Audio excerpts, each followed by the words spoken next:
April 1945, the North Atlantic. The war is ending, but no one has told the ocean. A lone Bristol Bowfire, a twin-engined beast of a plane, hangs above the gray, churning water. Inside the vibrating cockpit, the air thick with the smell of oil and cold sweat, Flight Lieutenant Kenneth Moore scans the horizon. He is 24, an engineer by training, a pilot by necessity. For hours, this patrol off the Norwegian coast has been a study in monotony. Just gunmetal skies and the endless, indifferent sea.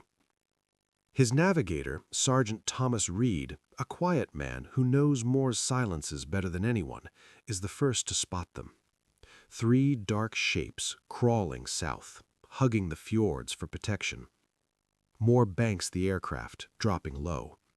The shapes resolve into a classic coastal convoy, 2 medium-tonnage merchant vessels and a smaller escort. It's a textbook sighting.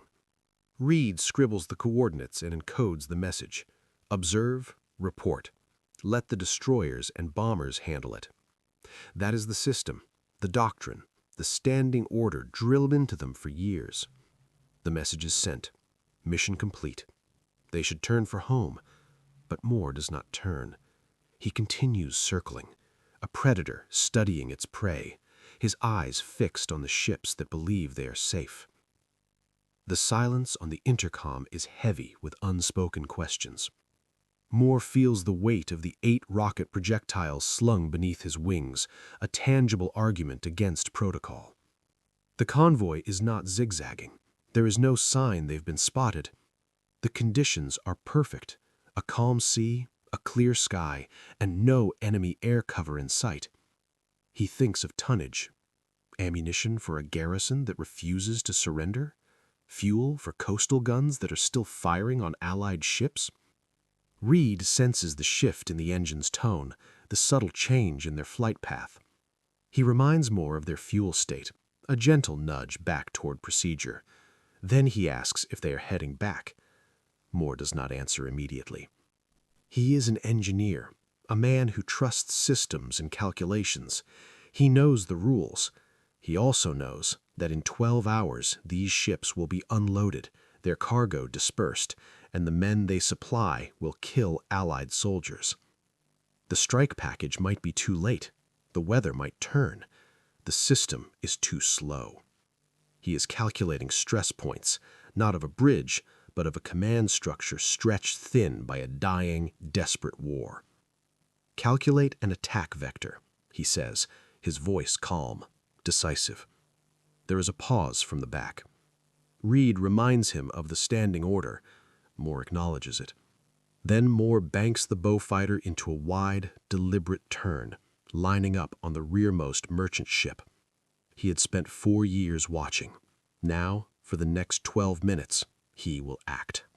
Kenneth Moore was never meant to be a warrior. He grew up in the quiet English countryside of Sussex, the son of a postal clerk and a schoolteacher. His childhood was an orderly landscape of books and cricket, Sunday roast and evening prayers. From his parents and his community, he learned early that systems work when people trust them, that rules exist for a reason, and that the smart man follows procedure. This belief in order and logic led him to Cambridge, where he studied mechanical engineering. He was fascinated by bridges, structures, and the elegant mathematics of forces and loads.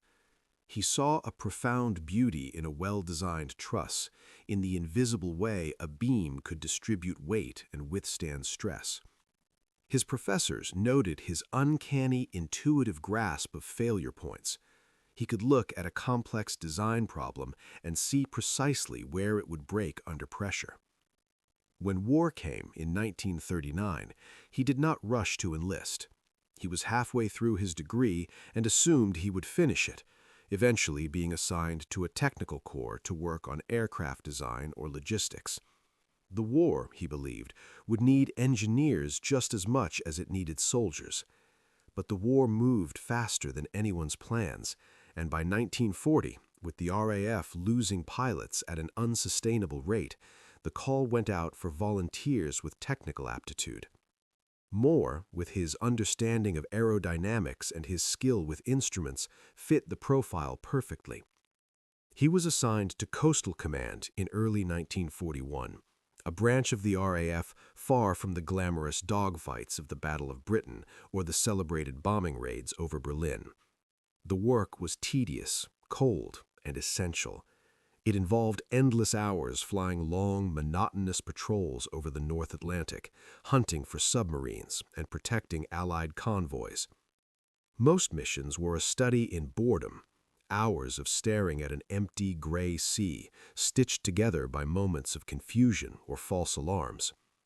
Moore proved to be an exemplary pilot for this kind of work. He was meticulous, followed every checklist, and logged every detail. He never took unnecessary risks. His commanding officer noted his gift for spatial reasoning and his uncanny accuracy in estimating distances and speeds, making him the ideal pilot for a search and rescue or a weather reconnaissance run. His logbook became a catalog of uneventful hours: patrol completed, nothing sighted, returned to base. He was not a fighter ace. He had no kills and no dramatic stories. He understood his role in the great machine of the war effort. Someone had to watch the empty ocean so that someone else could strike when it mattered. It was methodical work, and it suited his engineering mind. His navigator, Sergeant Thomas Reed, an older man who had been a schoolteacher in Edinburgh, was the perfect counterpart. They developed a rhythm built on mutual trust and few words, a two-man equation where each balanced the other. Neither of them had ever broken a direct order. The problem was not that German convoys existed, it was that they kept succeeding. By April 1945, the Third Reich was a collapsing state. Berlin was encircled, the Western Front had disintegrated, and the Luftwaffe was grounded by a catastrophic lack of fuel. Yet, along the jagged, fjord-scarred coast of Norway, German shipping continued to operate with a defiant, almost ghostly effectiveness.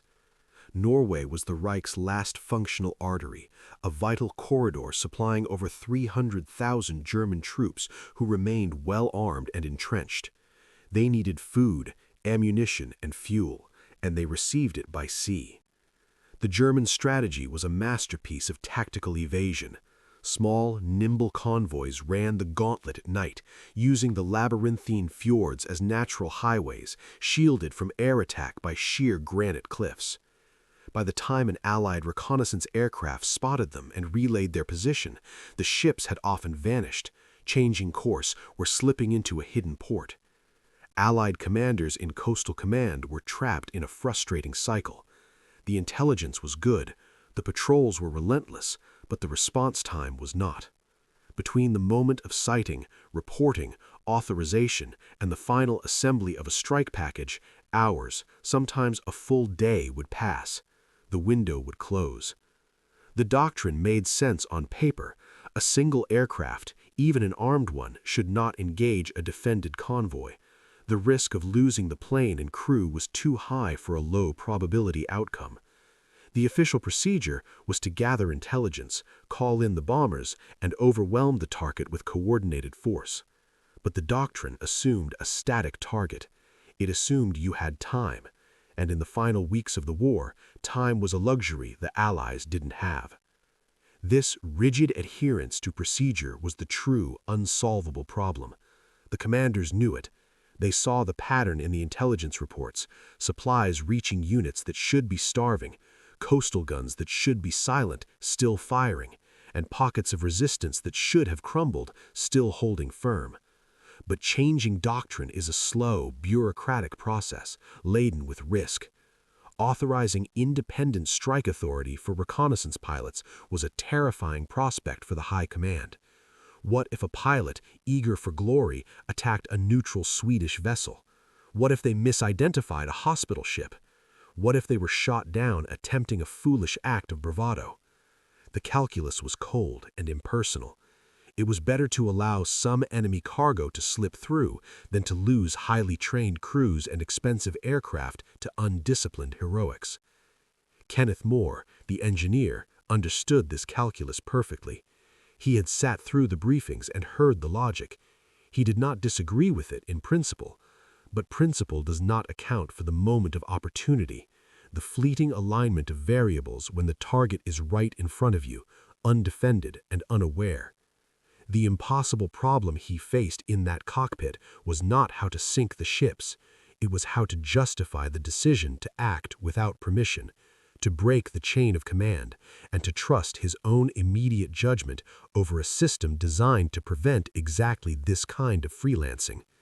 He was a man who believed in systems, but as an engineer, he also believed in stress points, in recognizing the precise moment when the load exceeds the structure's capacity.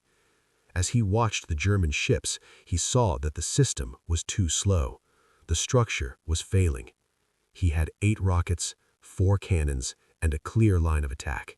The moment was now. The first thing he noticed was the silence.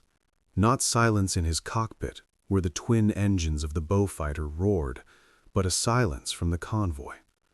Moore brought the aircraft down low, skimming the wave tops at over 200 knots, a gray specter against the gray sea. The thunder of his approach should have triggered a storm of defensive fire. Instead, nothing.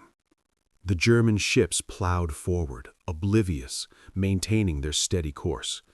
He realized with a sudden, chilling clarity, they thought he was one of them. In these waters, at this stage of the war, a twin-engine aircraft flying low and fast was more likely to be a German patrol plane than an Allied attacker. They had no reason to fear him. Moore used their fatal assumption to his advantage. He angled his approach toward the rearmost merchant ship, a mid-sized freighter riding low in the water, its hold clearly full. In the back, Reed's voice was a steady, calming presence, calling out the range. 1,200 yards, 1,000, 800. Moore's thumb hovered over the rocket release button, his knuckles white. The ship swelled in his windscreen. He could see rust streaks on the hull and crewmen on the deck, unaware of the violence about to be unleashed. 600 yards. He fired. The first pair of rockets tore away from the wings, trailing plumes of white smoke. They were unguided, their accuracy a product of speed, angle, and pure instinct. They struck the hull just above the waterline, the explosions sharp, bright blooms of orange against the dull steel. A geyser of seawater erupted as the ship shuddered violently from the impact. Moore banked hard right, the Beaufighter's wingtip clearing the ship's mast by mere feet as he circled wide to assess the damage. The ship was wounded, listing heavily to port. On its deck, chaos had erupted. Figures scrambled toward the lifeboats. Only then did the escorts react, their guns finally spitting tracers that arced lazily, then frantically towards him. But it was too late. Their small-caliber deck guns were ineffective at this range, and Moore was already climbing, gaining altitude for his next attack. The second merchant ship, larger and broader, was now desperately trying to accelerate, black smoke pouring from its stack. Moore chose his angle, coming in from the starboard side where the escorts couldn't provide cover. He had 6 rockets left. He fired them in 2 salvos. The first trio splashed harmlessly into the sea ahead of the bow. The second salvo found its mark. 2 rockets punched into the ship amidships, while a third slammed into the superstructure near the bridge. The detonation was deeper this time, a guttural roar followed by a secondary explosion as something volatile in the cargo ignited. A column of fire and thick, greasy smoke shot hundreds of feet into the air. The ship, carried forward by its own momentum, was now a floating inferno. Men were leaping from the burning bridge into the frigid water. The third and largest ship was making a desperate run for the coast, trying to reach the shelter of the fjord. Moore was out of rockets, but he had his cannons. He pushed the throttle forward, diving on the fleeing freighter. His 4 20mm cannons were designed for strafing submarines, not sinking freighters, but he wasn't aiming for the hull. He raked the stern, hammering the waterline, the rudder, and the engine intakes. On the third pass, something critical failed. The ship slewed sharply to port, its steering gone. It began to drift, powerless. Moore climbed, banking for home. Behind him, 3 ships were dead in the water. 12 minutes had passed. They landed at RAF Wick 2 hours later, the fuel gauges hovering near empty. The silence on the flight home had been profound, a heavy blanket that settled as the adrenaline ebbed and the chilling reality of their actions took root. Moore's hands, which had been so steady on the stick, now trembled. The ground crew saw it all before the engines even spooled down. The empty rocket rails, the scorched barrels of the 20mm cannons, and the faint, acrid smell of cordite that clung to the airframe. Word spread through the base like wildfire. Before they could even unstrap themselves, Moore and Reed were met on the tarmac and escorted directly to the operations room, still clad in their damp, sweat-soaked flight suits. The squadron commander was waiting, his face an unreadable mask of military discipline. Beside him stood the intelligence officer, his expression a mixture of impatience and intense curiosity. Moore delivered his report without embellishment, his voice flat and factual. Convoy sighted at 1400 hours, position relayed. He detailed the tactical situation, the lack of air cover, the undefended nature of the target that led to his decision. He concluded with the results: 3 vessels engaged, 2 confirmed hits, 1 probable mission kill, no friendly losses. The intelligence officer's question was immediate and sharp. "Why did you engage without authorization, Lieutenant?" Moore didn't offer excuses. He met the officer's gaze and stated calmly that the situation presented a fleeting opportunity, that the probability of a successful strike package arriving within the operational window was low, and that he acted on his assessment. The commander listened, his expression unchanging, then dismissed them with a curt nod. "Stand by. You are not to leave the base." For 2 days, Kenneth Moore existed in a state of bureaucratic limbo. He was not confined to quarters, nor was he officially grounded, but he was removed from the flight roster. He attended no briefings. He saw no new orders. He simply waited. The uncertainty was its own form of torture. Reed, ever the pragmatist, tried to keep his spirits up, though his own anxiety was palpable. "It could go either way, Ken," he'd said, nursing a cup of tea in the mess hall. "They don't like mavericks, Ken, but God, do they love results."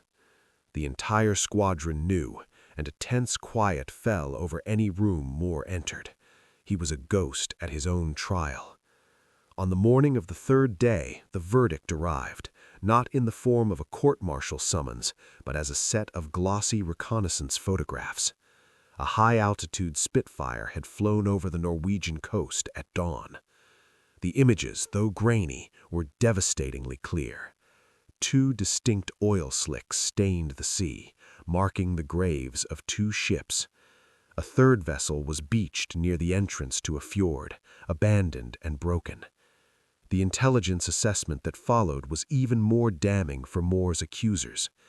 Intercepted German communications confirmed the convoy was carrying ammunition and high-octane fuel, critical supplies for the garrisons in northern Norway.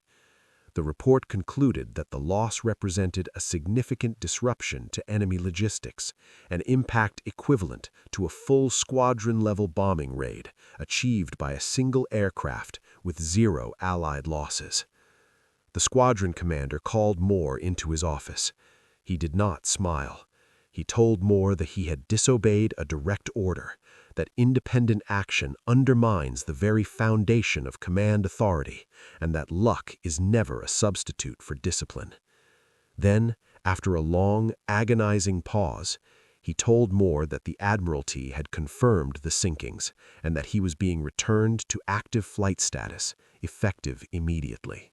The ripple from Moore's 12 minutes of action spread farther and faster than he could ever know. Within a week, RAF Coastal Command quietly issued a single-page amendment to its standing rules of engagement. The language was precise, bureaucratic, and deliberately understated. It did not endorse recklessness or openly praise Moore's insubordination. Instead, it authorized armed reconnaissance aircraft to engage targets of opportunity under a specific, limited set of conditions: confirmed enemy vessels, light or non-existent defensive fire, and favorable tactical situations. The requirement for prior authorization was waived if immediate communication was not possible. The message, distributed without fanfare, was clear to the squadron commanders who read it: "Use your judgment. We will back you." The impact was immediate and devastating. In the final frantic weeks of the war, the skies over the Norwegian coast became a hunting ground. Emboldened by the new directive, reconnaissance pilots who once would have only observed and reported now struck with lethal autonomy. Between the beginning of May and Germany's surrender, Coastal Command aircraft sank or severely damaged more than 20 enemy vessels in Norwegian waters. German garrisons, already beleaguered, saw their supply lines severed. The flow of ammunition, fuel, and food slowed to a trickle. Intelligence from the Norwegian resistance confirmed the effect. German morale was collapsing. Coastal defenses were being abandoned, and officers were beginning to negotiate local surrenders. The pressure was working. Moore's solitary act of defiance had, in effect, armed the eyes of the entire fleet. But every ripple has a dark side, a cost hidden in the depths. Kenneth Moore was celebrated for the supplies he destroyed, but he would never know the full price of his decision. He would never learn what else was on the first ship he hit, the freighter that listed and sank so quickly. Post-war analysis by the British Admiralty, cross-referencing captured German shipping logs with survivor testimony, uncovered a horrifying truth. Locked in the lower hold of that vessel were 37 Norwegian civilians, men conscripted as forced laborers and being transported to work in German factories. They were trapped below deck when the rockets struck. None of them survived. The information was immediately classified. No trial was held, no blame was officially assigned. In the cold, brutal calculus of war, the ship was a legitimate military target, and the deaths were filed away under the sterile heading of collateral damage. A decision was made at a level far above Moore's pay grade that there was no benefit to informing him. It would not change policy. It would only serve to haunt a man who had, by all official metrics, performed his duty with exceptional results. And so, the 37 dead remained a secret, footnotes in a classified report. They are part of the equation of those 12 minutes, the unspoken reason the rules existed in the first place. The dominoes Moore set in motion not only crippled an enemy's logistics, but also crushed lives he never knew existed, creating a legacy far more complex and tragic than the simple story of a disobedient hero. Kenneth Moore left the Royal Air Force in 1946, shedding his uniform as easily as a snake sheds its skin. The war was over, a closed chapter, and he returned to Cambridge to finish the engineering degree he had abandoned years before. He never spoke of the war. When pressed at pubs or family gatherings, his response was always the same. He flew patrols. It was mostly boring, and he was lucky to have made it back.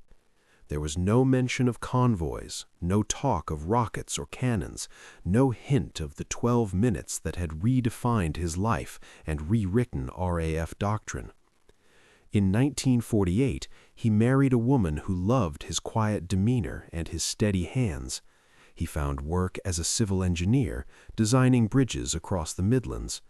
The work was precise, methodical, and governed by immutable laws of physics. Span calculations, load tables, stress analysis. It was a world of certainty and order that stood in stark contrast to the chaotic ambiguity of combat. He found solace in it. The logic of a well-designed truss, the way a beam could distribute immense weight invisibly, was an elegant truth he could hold on to. He was a good engineer, respected for his attention to detail and his calm, unflappable nature. No one at the firm knew that the man who so meticulously calculated the failure points of steel and concrete had once made a split-second calculation about the failure point of a military system, with consequences that rippled across the final days of a world war. The memory of the convoy did not haunt him in the way of nightmares or waking terrors. It existed within him as a kind of distant intellectual curiosity, a complex problem he would occasionally revisit in the quiet of his mind. He would think of the variables he couldn't see, the unknowable factors in his split-second equation. He thought of the men on those ships, the faces he'd glimpsed for a fraction of a second before they were consumed by fire and water. It was not pride he felt, nor was it guilt in its rawest form. It was the weight of the decision itself, the profound and irreversible act of choosing. In 1963, a formal letter arrived from the Air Historical Branch of the Ministry of Defense. They were compiling official records of Coastal Command operations and politely requested his participation in an interview to discuss the engagement of April 1945. They assured him it was for archival purposes only. He read the letter, folded it neatly, and wrote back a short, polite refusal. His memory, he claimed, was unreliable. The details were in the official logs. He had nothing more to add. But his memory was sharp, crystal clear. He remembered the exact pitch of the engines as he dove, the satisfying jolt as the rockets released, the way the first ship shuddered when the warhead struck. He remembered Sergeant Reed's voice on the intercom, steady and calm amidst the chaos. But to speak of it would be to give it a new life, to turn it into a story. And for Moore, it was not a story. It was a moment, a choice, and it was done. Kenneth Moore died in 1987 at the age of 66, suffering a heart attack while pruning roses in his garden. His obituary in the local paper was brief, noting his quiet life as a civil engineer and his service in the RAF during the war. There was no mention of a convoy. His logbook, donated by his widow, now sits in the climate-controlled archives of the RAF Museum at Hendon. Researchers occasionally pull it from its shelf, their gloved fingers tracing the sparse entry for that fateful day in April 1945. Patrol completed. Engagement conducted. 3 vessels struck. RTB. The entry is factual, sterile, and utterly devoid of the storm of calculation and consequence that defined those 12 minutes. Years later, a documentary filmmaker would stumble upon the declassified records and see the potential for a dramatic story of heroism. He contacted Moore's widow, envisioning a narrative of a lone warrior's defiance. She politely refused to provide letters or photographs, explaining that her husband never saw himself as a hero and would not have wanted the attention. He did his job, she said, like millions of others. The filmmaker was frustrated, unable to understand why she would deny her husband a place in history. But she was right. Moore would not have wanted it, because he understood a truth the filmmaker could not. Heroism is a simple story, and his was not a simple story. While he never saw the classified report on the 37 dead, the engineer in him knew that every action has an equal and opposite reaction, that every equation must be balanced. He lived not in ignorance, but with the weight of the unknown variables. The true legacy of Kenneth Moore is not written in a logbook or a proposed film script. It is found in the dry academic language of a classified post-war study on decentralized command in fluid combat environments. His attack became a key data point, an example of how limited engagement authority for experienced pilots in reconnaissance roles increased operational tempo and target saturation. The study, which he never saw, influenced RAF doctrine for a generation, training Cold War pilots to think independently and trust their judgment. His 12 minutes were absorbed by the system he had defied, becoming a new rule in the book he had chosen to ignore. This is the final cold irony. The story is not about a hero who was right. It is about an engineer who made a choice based on incomplete information, because inaction was also a choice. Those 12 minutes saved the lives of Allied soldiers by denying critical supplies to the enemy, and they ended the lives of innocents trapped in the belly of a legitimate target. You do not get to pick which consequences count. The war was not won by flawless heroes celebrated with statues and headlines. It was won by 1,000 small, bloody decisions made by ordinary people who saw what they believed needed to be done, did it, and then lived quietly with the cost. The lesson is not that the rules should always be broken, but that in the crucible of war, someone has to choose. And sometimes 12 minutes is all you have.